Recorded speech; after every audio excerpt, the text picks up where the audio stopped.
Every year in the middle of June, the warm summer weather beckons rose gardens into a sea of color. And in the city of Welland, Ontario, a celebration is growing.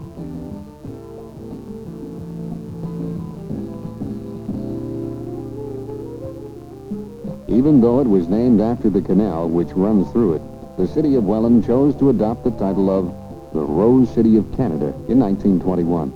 Its climate and soil conditions just right for growing roses. However, it wasn't until 1961 that a group of volunteers and city council organized the first Welland Rose Festival. The original event consisted of 3 days of activities and has now grown into 3 full weeks of festivities.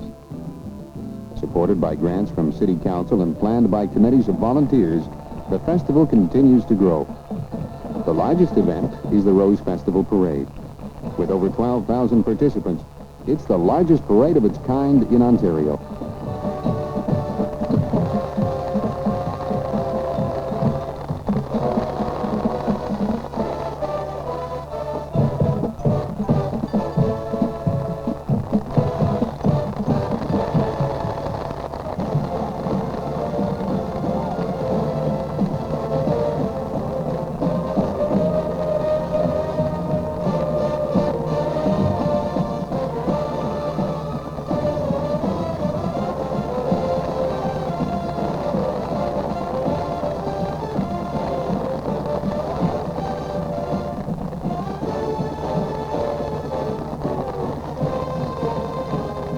The Rose Festival Parade is always an event save for the finale. But for the preceding 3 weeks, other events have taken place. The first delightful task of any festival is to choose a queen, and the Rose Festival is no exception. This year, 9 lovely girls entered in hopes of becoming Welland's Rose Queen. The judges, Dan McLean of CHCH Television, Pam Young, associate producer with Mega Media Corporation, and Maurice Fraser, director of Niagara Region Social Services Department, based their decision on personality, poise, and beauty.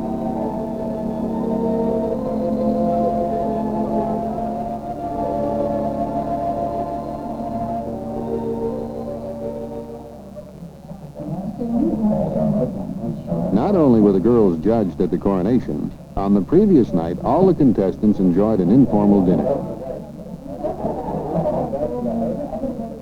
Here, the judges got to talk to the girls in a relaxed atmosphere, setting the contestants' minds at ease, leaving each to wonder if she might become the next Rose Queen.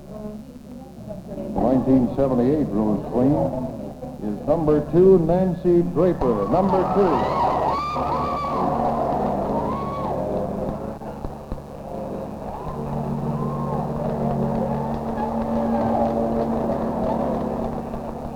The runners-up were first Princess Anita Shumlick, and Susan Goss was second princess.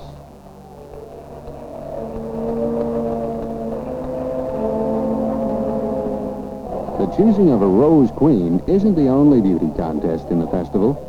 Every year, a Rosebud King and Queen are named at the Rose Festival Baby Show. This year's competition attracted 136 babies, along with mothers and a couple of brave fathers.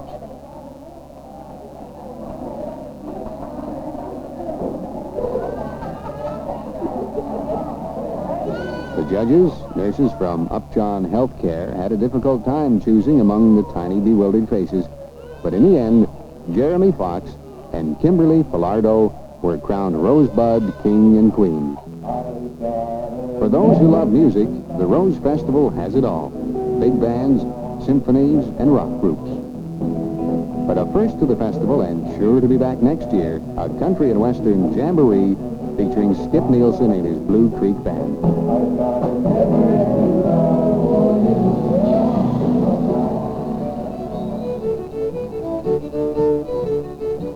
A favorite and one of the original Rose Festival events running for 17 consecutive years is the Old-Time Fiddlers Contest. Competitors from all over southern Ontario came to Welland to fiddle a tune for the crowd and judges in hopes of taking first place.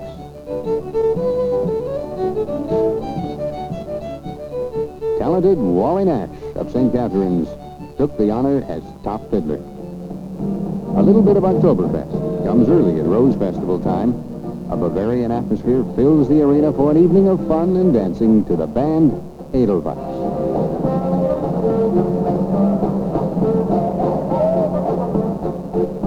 Same place, but on another night, the Guess Who performed before more than 700 teenage fans. Although dominated by rock this year, the Rose Festival Teen Band Contest is open to all types of non-professional musicians. Many local groups, such as the LaValle family, now recording stars in Quebec, have used the contest as a stepping stone. Now in its 12th year, the band Zeus has been launched into stardom. The abandoned Welland Canal Channel receives lots of use come festival time. All types and sizes of sport craft race on the still protected waters. These model boats may be tiny, but they can reach speeds of up to 60 miles an hour.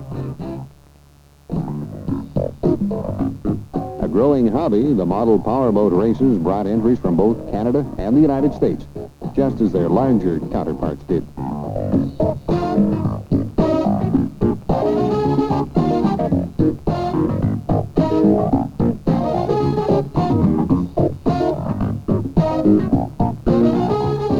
Welland is an avid sports town, and at festival time, many sporting events take place, including motorcycle races, swim meets, volleyball, soccer, cycling, and the Labatt-sponsored fastball tournament with teams from all over the Niagara region competing at Rose Festival time.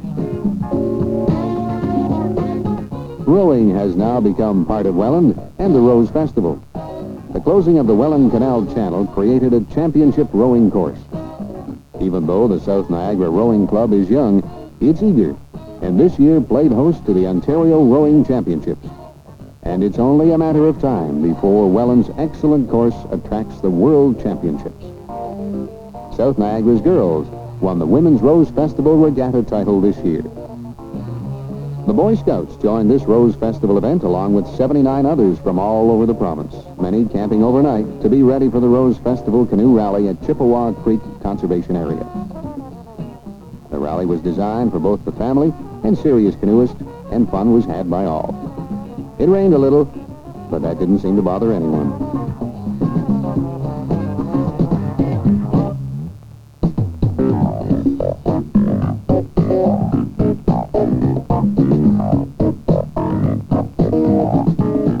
If you have a thirst for adventure instead of water, then the Rose Festival Road Rally is for you.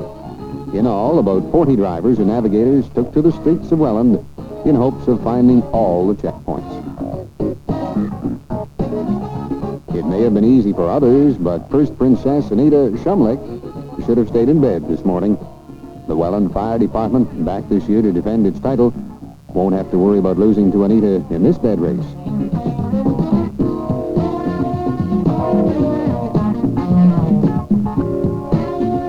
Alderman Len Leo of St. Catherine's takes sharp aim at the Celebrity Dart Tournament. This event, held at the Canadian Legion Branch 4, attracted about 20 competitors from area municipalities.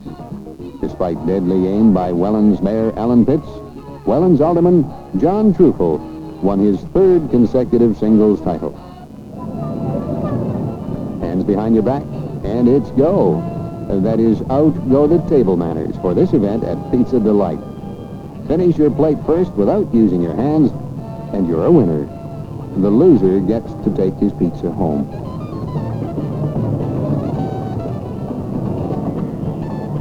If you're not a connoisseur of pizza, maybe you'll like some Ukrainian pierogi, or Greek souvlaki, or a bowl of French-Canadian pea soup.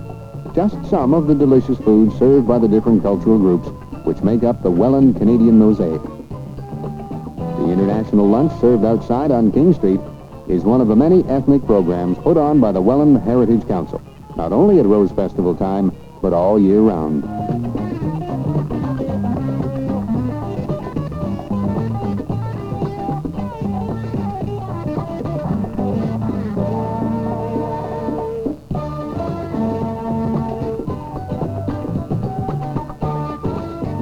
What better way to start the day of the Grand Parade than with a free pancake breakfast?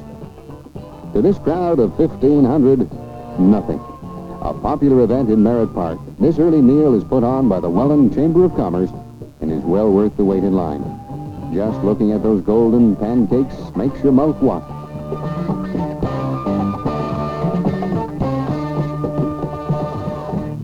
Back to where we started. The biggest event in the Welland Rose Festival, the Rose Parade. This is the culmination of 7 months of hard work by the parade committee. The Rose Parade is the second largest parade in Canada, second only to the Edmonton Klondike Days Parade in numbers of participants. It's estimated a total of 12,000 took part in this year's Rose Parade, which is strictly invitational.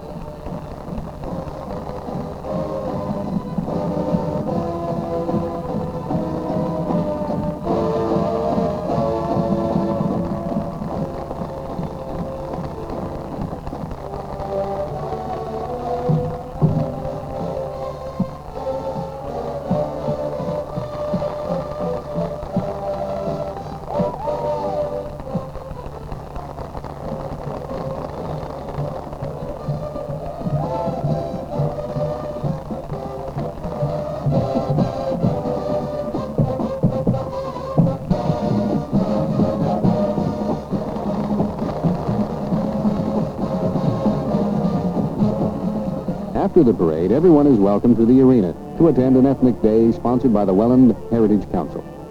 Here you can feed your appetite with the many international foods while watching a colorful display of dancing and singing by various cultural groups from Welland and other communities. Welland is home for 32 nationalities, and the Rose Festival gives all a chance to meet under one roof and to get to know more about the culture and ways of others.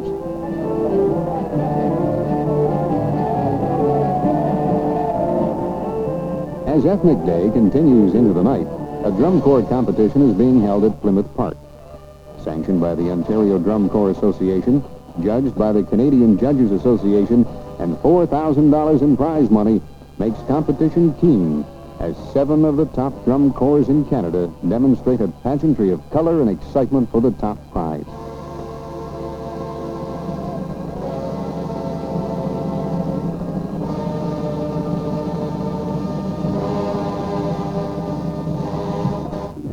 The Rose Festival winds gently down from its 3 weeks of furious activity with a pleasant day in the park where you can stroll among the roses and view many arts and crafts, plus works by local artists entered in the Rose City Art Festival.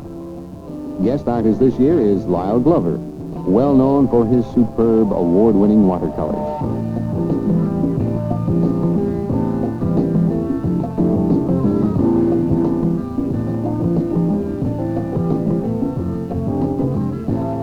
Chippewa Park, you're treated to the music of the Welland Concert Band and the St. Catharines Symphony Orchestra. Photographers are in full bloom during the Rose Festival. Roses are at their magnificent best, people are smiling, and events are exciting, all waiting to be captured on film. You may even enter your best shots in the photo contest. A Rose Festival must have a rose show. After all, this is the Rose City of Canada, and the 330 entries proved Welland is worthy of the title.